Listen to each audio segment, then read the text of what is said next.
everybody, warm welcome to this S&OP masterclass from Perito Consulting. We are running a series of masterclasses on sustainability and supply chain planning. In our previous podcast, we discussed the train of sustainability that we think are gonna hit supply chain planning soon. And today we are diving more into the operational part of many of the things that we just discussed in the previous podcast. So if you're interested in learning about why we think this train is coming and why you should get on it, please go back and check our latest podcast. But on to today's topic. And today, again, I brought my very good colleague, Benjamin. Welcome to the studio, Benjamin. Thank you. And we're diving into one of the very interesting points we had in the last podcast, because we were talking about how to do this in practice. One thing is that we know the train is coming. That's a good thing, but what do we do in practice? And we talked about the need for deep transparency, as we call it, calculating the scope 1, 2, and 3. And that's actually what we're diving into today. I think many of our listeners is quite interested in how would you do this in a data-driven way. So let's just kick into that. But maybe first, when we say scope 1, 2, and 3, could you just elaborate a bit on what do we mean by that? Yeah, so the definitions of the scope 1, 2, 3 is scope 1 is the direct emissions we have. So first of all, we're talking the CO2 emissions or CO2 emission equivalents. So that means it can be different greenhouse gases, but we turn it into CO2 equivalents. Scope 1 are the direct, so that would be the gas, the fuel, the diesel that you use in the company for transportation, for company cars, etc., for the gas in production, etc. So more easy to measure because you can measure how much diesel did you use, and then you can turn that into CO2 equivalents using conversion rates. Then you have the scope 2. So that is the indirect, but still somewhat direct. You could say that's the power, electricity, steam, for example. So again, fairly easy to measure. You can measure how much power did you use, and then you can convert that with the conversion rates based on where is your power supplied from and what is the general CO2 emissions you have per kilowatt hour, for example. And then you have scope 3, the last one, the tricky one, is the indirect other. That's basically the rest. So that would be everything you purchase. So that could be all from transportation that you purchase, so freight costs, for example, but also goods like it could be iron, steel, components, cars that you lease, the company business travel, etc. So all the rest, the tricky part of it. Okay. And when we see there's a need for, I think one of the points we made in the last podcast was that there was a need for this deep transparency and a very data-driven approach to this. Why actually do we see that need now? What is the state of this? I think many companies have worked with these scopes for some times now, but we're not quite there yet. Or how do you see this? No, you see what we normally see is that companies are somewhat on the way or are there in terms of scope 1 and 2. So the more easy ones to measure, they might have it in a bit too aggregated format. So, for example, you have the total power that you use for a certain plant, for example, or maybe in the total company, and then you turn that into a CO2 equivalents. But you could say what that doesn't provide of insight is how do we use what is it used for? So the power that we use, what is it used for? So which production processes, which products is it going into, and which customers is it then eventually hitting? So if we're just doing it on this broad aggregated scale, saying, okay, how much power do we use in total? And then we convert it into CO2, and then we have a report, and that's it. Perfect. Then we can't say when the customer comes and say, I would like to know the products that I'm purchasing, how much CO2 is that generating? We wouldn't have an answer for that because we don't know how the emissions are used, what they're used for in the production. And that's the transparency we need to get to. Yeah. And I guess from a supply chain planning perspective here, if we just stay on this aggregated level, really high, and they will get some targets, something at some point they need to achieve, but they won't have the transparency to actually make it operational. I guess that's the core issue for supply chain planning when it comes to these scopes as well. Yeah, absolutely. That you need to be able to. One is to measure it. Okay, now we know in total, but the next is how do we then simulate what can we do about it? And in order to simulate, you need to have more detailed information. And ideally, you would have that transparency all the way down to, first of all, which scopes is it coming from? So what is the source of the emission? So is that external transportation? Is it gas we're using and so on? What are we using it for? So which activities is it being used for? All the way down to production processes. So ideally down to this is work center 15 in plant X, and it's producing this product, for example. If you have it all the way down to that detailed level, then you know when you look at the product, you could turn it around and then say, okay, this product, what is that actually? What is that resulting in of CO2 emissions? And then you can start to look at different angles of simulating the impact. So one could be look at the process. Can we reduce the process? Can we remove the process? How much CO2 will be removed if we do that? What if we remove the product? What if we use a different product which has a lower emission through our supply chain, for example? Then we can start to make it operational and make the initiatives to reduce it. So actually, I think that's a hugely important point here, because we have an obligation as supply chain at the moment, because if we don't push back on these very aggregated initiatives that are going on in companies now, it will be our problem in the end. Because we'll be missing the moving parts that we need to make it work afterward. So. Yeah, and you could start with a very simple, of course, that's what many companies are doing. Yeah. Start with the simple approaches on saying, okay, let's take all the company cars that are now diesel driven and turn it into electrical cars. Yes. But once you have done that and that's obviously a good thing to do, and it will reduce your CO2 emissions and so on. But you could say the next thing is, okay, first of all, that's a very small percentage of your total CO2 emissions, most likely, because the large part will be in the supply chain. And there you'll need to be able to open the box and start to slice and dice and analyze where are we actually using the emissions. Yeah. Okay. I think that's very good. And I think what, of course, many of our listeners are thinking about here is, okay, you say deep transparency, you say data-driven, but how? So maybe dive into that maybe on the 1 and 2 and then the 3 on the end. But could you give your perspective of how would you do this in a data-driven way if you were to get these kind of calculations in place? Yeah. So if we start with the scope 1, so the direct here is here you need the source, of course, of how much power are you using. If we take power as an example, so what is the power that you use? Get that at the most detailed level as you can. Data is really the difficult part. I completely agree on that. That's what is stopping many companies. But you can say getting the most detailed data that you can down to a certain level. So that could be, for example, what is it per plant or even machine, if you have that detailed information. And then you can turn it into the CO2 equivalents using different standard databases. So there are different conversion rates and you can use different databases. You need to bear in mind which ones are approved for you could say reporting, official reporting and so on. So that's one part, but fairly easy. You have a certain number of kilowatt hours, for example, that you spend on a certain plant. The supply is coming from this or this country or this part of the country. We have the general CO2 emission is X per kilowatt hour. But then the next is we don't. It's not enough just to know it in the plant level. For example, we need to know which product is it being used for. If you are going to make a bit like a P&L, profit and loss on the product, but just a sustainability P&L. Yeah. So being able to at the end saying, a customer is coming saying, okay, I would like to know this product compared to this product. How does the CO2 emission look?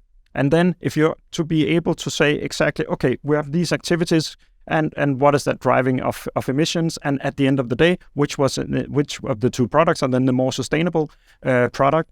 Then you have the more sustainable product. You can hopefully put a higher price tag on that one, or you can move the customer towards that, reducing the CO2 emissions, actually without doing any changes in what you do. Now you just change your product mix. So that's one way doing that. So and of course it sounds maybe wrong. This is the easy part because you have your own hands on on these. So the data sources here are fairly accessible for each kind. Of course, they need to go into more details, but fairly easy task. Or you say the easy task would be that you could say it.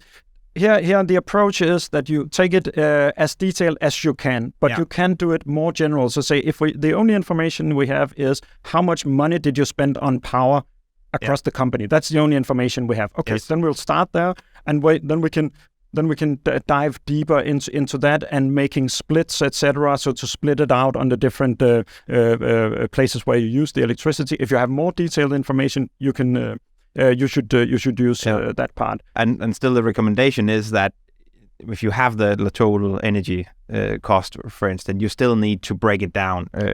So please don't stop there, even though it would be nice. No, for sure. Yeah. But you can say the method, which is the same method we are using in the scope 3. So that because there you have the different problem. Right? We don't know exactly how much power that we've been using if we purchase a product or if we purchase transportation, for example. So here we might be able to get some information from the suppliers, but in most the suppliers of the product that we purchase, that can be transportation, it could be steel components, whatever. In most cases, we won't be able to get that information, and it will be having 2,000 suppliers with, let's say, 60,000 components going into the company. That's not realistic to make that kind of mapping and get that information. Maybe somewhere down the line, when all the companies have mapped all of that CO2 with deep transparency, that would be possible. But for now, then saying, okay, what we use are, again, going as detailed as we can. But for example, saying if we have transportation and let's saying we are moving X number of goods from China to Europe, for example, and the mode of transportation is sea, it's air, or that would be the main ones for that route. And then saying, then we have standard emissions for that route. So we know on average what is the CO2 emission per tonnage, per you could say square meter, for moving it X number of kilometers with a plane, for example. And from the ERP system, we would know where are the goods coming from. So what is the means of transportation and where are the goods coming from, where they move to, and we know that all the way down to product level. So we know which products we've been moving from the ERP system in the company. So that's data that we already have.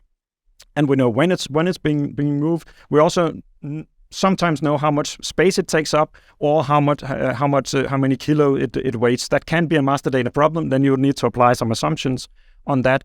But when you know that, you can apply the average emission rates on that route, but still being very detailed actually, because you could say whether you use one airline or the other, it won't impact the CO2 emissions on the flight very much. If you have that information and if you actually purchased a more green product from that could be like slow steaming if we're talking sea, then you can apply that at the more detailed level so that you apply the average rates and then you can start to go more detailed. But by doing that, you're actually able to arrive at something without knowing all the details because we're using averages and approximations. Yeah. But I think that would leave us, of course, with like a picture of scope 3 and you think you mentioned how would in your experience where would you get these data from, what are the different sources of data and that we could use to make some of these more detailed calculations? Yeah, I would say two main sources. One is the internal, that would be the ERP systems, for example, as the main source, because that would tell us everything about where's the product coming from, where is it going to, what is the mean of transportation, for example, but also what is it comprised of, so which component goes into that, maybe what is that made of, so how much is steel, how much is etc., and you can then assess the emissions based on that. So a lot of the data is already there in the ERP system. But it's not linked to the CO2 emissions, obviously. No. We don't have CO2 emissions at all in the ERP systems for 99 point something of the companies. But what we'll do then is external databases, so standard emission databases saying, okay, what are different activities, different things, what are they doing of emissions per unit. So, and one unit could be like kilometer flown with air, or it could be what does it take to move 1 kilo, 1 meter by sea, etc. Or how much CO2 emission does 1 kilo of steel emit. And then when you know how much steel is going into your products, you know that from the bill of material, so the internal database, and then you can link it to the external database, multiply it, And if you multiply it based on the very detailed information, so you use the bill of material, then we know what finished good is that going into. So the steel now. So now we know how much CO2 emission is going into different finished good products. We also know which customers are actually using those finished products. So that means now we have the link all the way from the customer and the product all the way down to the CO2 emission based on the external databases and the internal ERP information. So no matter how we go about this, it's quite a big task. Sure. And quite a big project to do this, and not to complicate things even more. But I will anyway. Is of course, because one huge pitfall, I guess, here is that you're doing this exercise with all the data. You're really getting this picture, but you're not linking it to your operating model and your supply chain planning needs afterwards. Because I guess that's going to have a huge impact on what kind of data, what kind of information do we need here. How do we take that into account as well when we do this? Yeah, absolutely, and that's where we need the deep transparency again. You could say, because when we do changes to lower the CO2 emissions, it will impact the supply chain. So one example is when we change something from going by air to go by sea, it will increase the lead time. That means this safety stocks that we need, the buffers we need on our stocks, so the working capital will increase. But how much? We'll also have more stock in transit. Okay, that will hurt our working capital, but how much? But we can simulate that. So that's what we would normally do in our integrated business planning. Simulate. Okay, longer lead times, more goods in transit, etc. And then we can simulate that together with what is the CO2 impact of doing that, and then we can start to balance and have the profitability as part of the equation, saying, okay, I now have 10 different initiatives. I could go from air to sea, for example. I could go from truck to rail, etc. I know what will be the lead time impact. I know based on the simulation of that, I know what is the working capital increase that I'll have in order to have the same customer service level. On the other hand, how much CO2 will I reduce? And then you could take, again, the least hurting, the initiative that will at least hurting your profit. And use that. And in some cases, going from air to sea, it might actually improve your profit. But of course, sometimes it will be more expensive.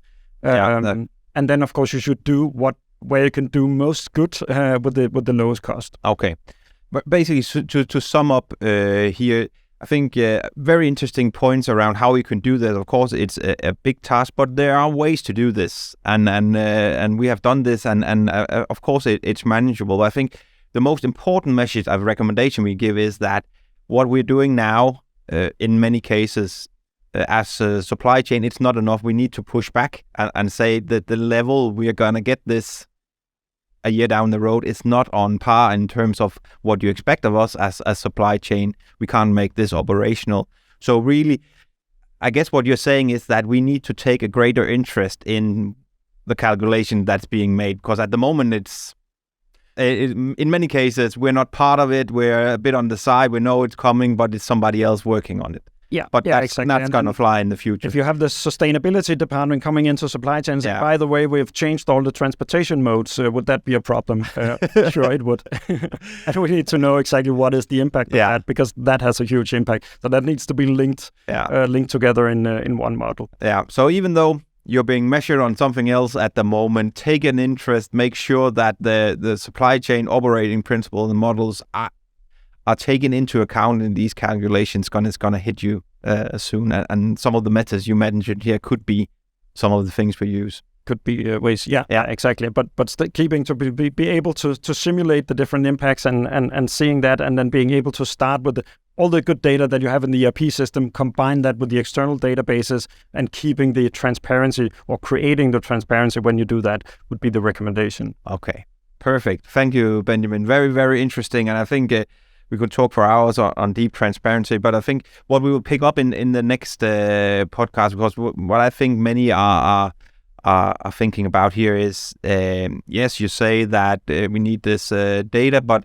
what do I actually need on the operational side? How will this affect us in the operational supply chain planning? And I think we should touch upon that in the next podcast and give some advice on that. But thank you for your time here on this one, and I'll see you on the next podcast as well.